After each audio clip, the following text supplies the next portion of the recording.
Jemaat Tuhan yang di dalam ruangan maupun yang di luar semua, Shalom. Shalom. Dengan puji gembira kita katakan Shalom. Shalom. Selamat menyongsong perayaan Natal kepada kita semua. Ya, opa-oma semua, bapak mama, kakak adik, dan semua anak-anak jemaat Getsemani Sarusdi. Saudara-saudari yang terkasih dalam Kristus, nama Immanuel disebutkan pertama kali oleh Nabi Yesaya ketika dia bernubuat kepada Ahaz, Raja Yehuda yang sedang ketakutan oleh sebab dia menerima kabar serangan dari gabungan dua kekuatan besar, kerajaan Israel dan kerajaan Aram. Mereka hendak bersama-sama sebenarnya menggabungkan kekuatan Israel, Aram, Yehuda untuk menyerang kerajaan Asyur, oleh sebab secara geopolitik kerajaan Asyur sangat dominan di wilayah Timur Tengah kuno. Tapi sayang, Raja Yehuda menolak ajakan Israel dan Aram. Karena itu Israel dan Aram berkeputusan supaya mari kita dua gabung kekuatan dan kita serang Yehuda, karena dia menolak permintaan kita.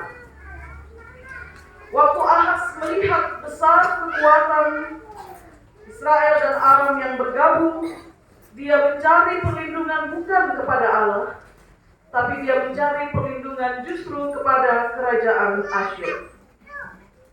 Karena itu dalam nubuatannya, Yesaya datang kepada Ahaz dan dia bilang begini, Ahaz, jangan engkau takut, sebab Allah akan memberikan penyertaannya, dan dia juga akan memberikan kelepasan kepadamu, dan itu akan ditandai dengan kelahiran seorang anak laki-laki dari rahim seorang perempuan muda, dan anak itu akan diberi nama Immanuel.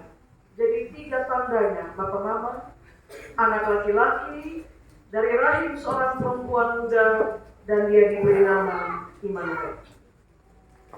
Nama ini kemudian diulang kembali oleh malaikat Gabriel saat dia datang kepada Yusuf dalam mimpi, berkenaan dengan maksud Yusuf yang hendak menceraikan Maria dengan diam-diam.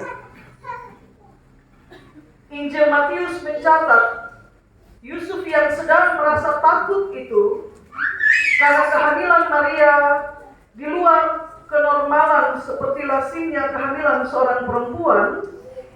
Dia diberikan penguatan oleh malaikat Gabriel dalam mimpi, dan malaikat bilang kepadanya, janganlah engkau takut mengambil Maria sebagai istrimu.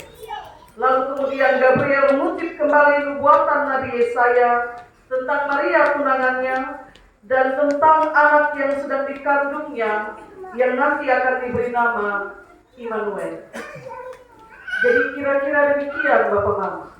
Perjanjian lama menubuatkan, lalu malaikat Gabriel mengucapkan kembali nama itu.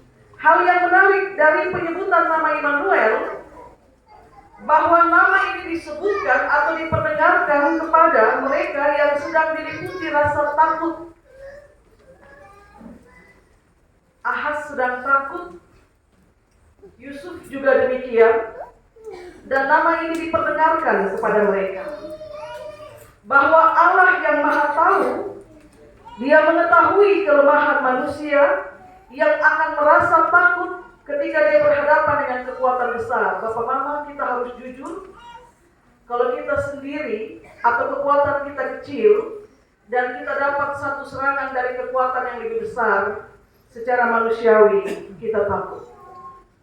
Dan Allah pun tahu bahwa manusia akan merasa ketakutan kalau dia berhadapan dengan sesuatu ancaman besar atau sesuatu yang akan menjadi aib besar. Ya, itulah sebabnya kenapa kita punya kecenderungan untuk seringkali kita tutup bungkus aib.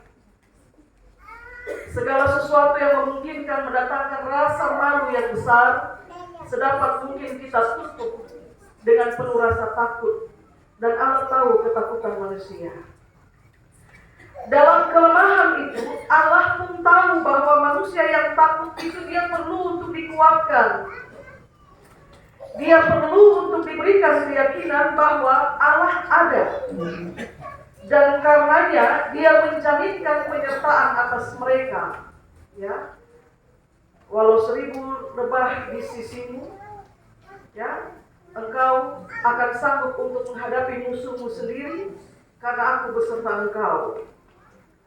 Sehingga nama Immanuel itu, dia bukan nama sembarang nama yang diucapkan dalam nubuatan Yesaya untuk diberikan kepada seorang anak laki-laki yang nanti akan dilahirkan oleh seorang perempuan muda.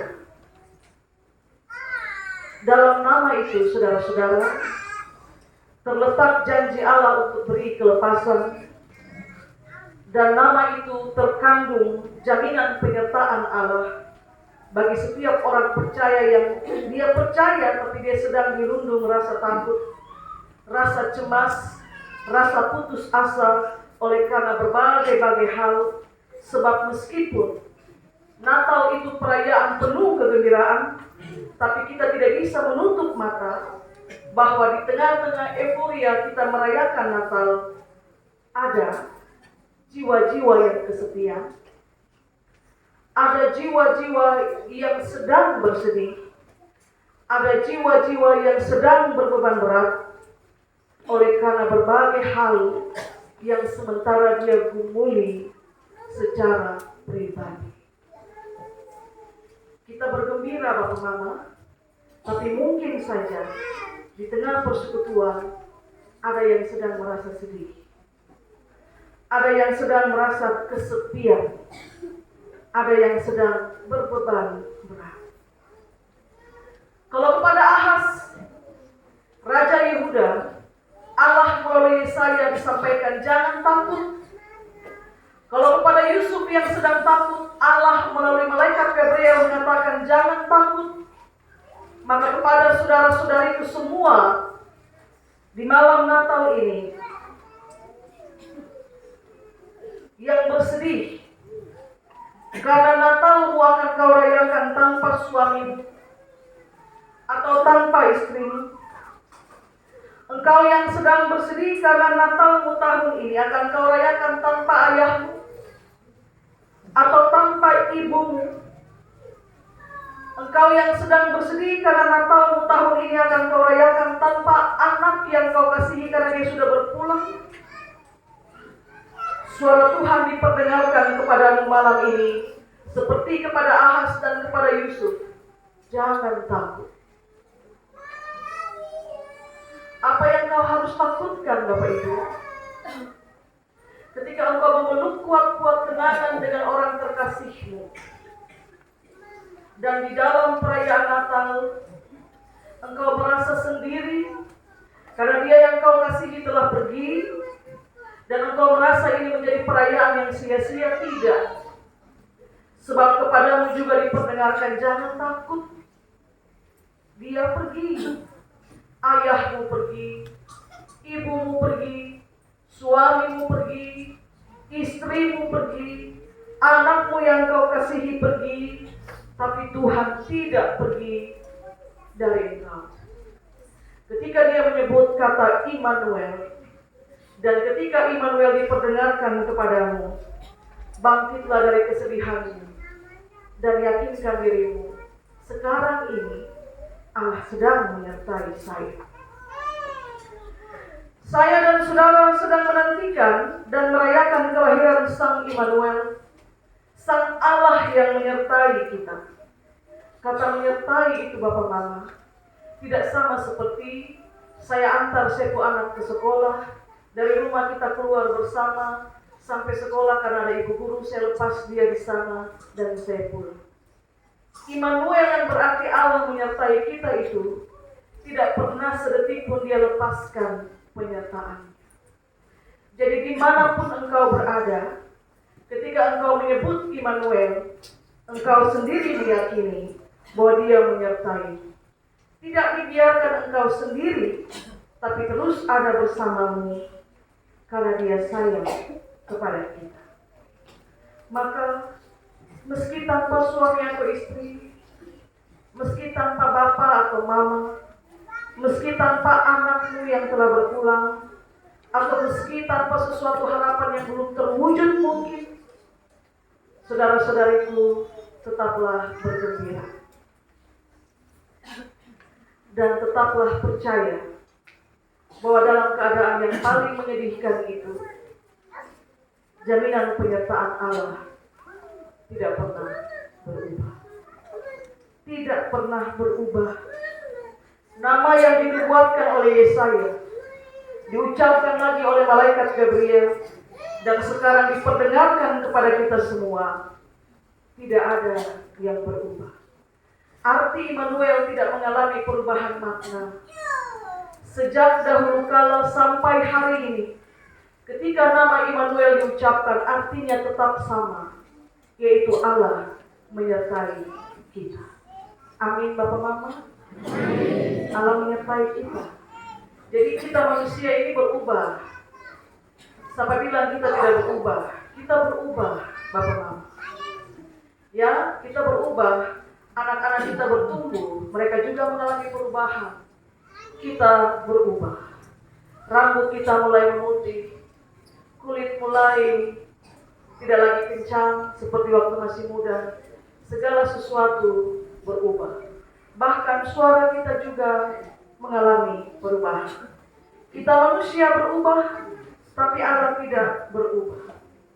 Bahkan nama-nama kita saja, nama-nama kita manusia ini berganti-ganti. Ya, misalnya begini Bapak Mama, saya baptis dengan nama Yohanes, gitu ya. Mohon maaf kepada yang bernama Yohanes. Kita baptis dengan nama Yohanes, ya. Saya baptis engkau dalam nama Bapa, Anak dan Roh Kudus. Tapi nanti saya kunjung di situ besok lusa, ya. Ini anak remaja, pemuda. Kita cari nama Yohanes tidak dikenal lagi di situ. Itu kira-kira kenapa Bapak Mama? Karena dia sudah ganti nama, ya. Jadi misalnya apa? Broker. Jadi tidak ada lagi Yohanes di situ, yang ada Compet atau broker, ya. Atau mohon maaf kepada nama Yuliana, ya saya tulis nama Yuliana, ya. Nama Yuli, mohon maaf. Nama kita baptis nama Yuliana, tapi beberapa waktu kemudian kita tidak temukan lagi nama Yuliana di situ karena yang ada itu Cantika, ya, atau Fedora, gitu. Tapi nanti saat pembagian BLT, nah itu kan kita tahu, karena BLT tidak ada nama broker, Bapak Mama, tidak ada nama Cantika. BLT itu Yohanes, Yuliana, gitu ya. Agustinus itu. Jadi saat pembagian BLT barulah segala sesuatu menjadi jelas bahwa apa yang disebutkan ketika engkau dibaptis itu mensahkan segala sesuatu yang akan kau terima sebagai berkat. Jadi kalau ganti nama itu juga menunjukkan bahwa kita manusia berubah. Bapak Mama sekali lagi, kita manusia berubah, tapi Allah tetap sama baik kemarin, hari ini, sampai selama-lamanya. Dan apa yang Dia janjikan juga tetap sama. Tetap sama Bapak Ibu. Tidak ada yang berubah ketika Dia berjanji, aku menyertai engkau senantiasa sampai pada kesudahan zaman. Saudara temukan dalam kitab sucimu yang kau baca, apakah pernah sekali waktu Dia membatalkan janji penyertaannya atasmu? Tidak pernah akan saudara temukan di dalamnya. Dalam Immanuel itu Allah menggenapi janji keselamatannya. Dan dalam diri Yesus kita percaya bahwa keselamatan itu sudah datang. Jadi kalau keselamatan itu sudah datang dan Dia turun atas semua kita tanpa kecuali, maka seharusnya kebaktian-kebaktian minggu kita penuh seperti ini. Karena semua orang menikmati anugerah keselamatan yang datang. Semua orang tanpa kecuali. tua, muda, kecil, besar, anak-anak, bahkan bayi-bayi dalam kandungan, semua menerima janji keselamatan. Dan karena itu seharusnya Bapak Mama, kita semua bergembira dalam jumlah yang banyak seperti malam ini untuk minggu-minggu selanjutnya. Semoga Tuhan memberkati kita dengan firman-Nya. Amin. Kita mendengarkan